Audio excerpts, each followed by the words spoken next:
Salam dəyərli izləyicilər, bu müəllimlər direktor ola biləcəklər və çox maraqlı bir xəbəri diqqətinizə təqdim edirəm. Rəsmi açıqlama var.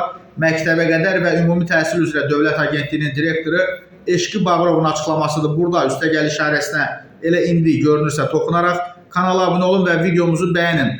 Bu il direktorların işə qəbul imtahanında olan əsas dəyişiklik namizədlərin yüksək bal toplayan müəllimlər arasından seçilməsidir. Direktorların və direktor müavinlərinin işə qəbulunda əsas dəyişiklik namizədlərin təhsil verənlərin sertifikatlaşdırılması prosesinin test imtahanında topladığı balın əsas meyarlardan biri kimi nəzərə alınmasıdır. Sertifikatlaşdırmada iştirak etməmiş namizədlər üçün isə müəllimlərin işə qəbulu müsabiqəsinin və ya müəllimlərin diaqnostik qiymətləndirməsinin test imtahanı nəticələri əsas götürüləcək. Məncə kifayət qədər yaxşı bir xəbərdir o baxımdan ki, bəzən elə adamlar direktor olurdu ki, adam matməəttəl qalırdı.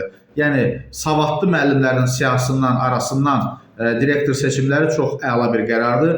Axıra qədər necə deyərlər, deyildiyi kimi icra olunsa.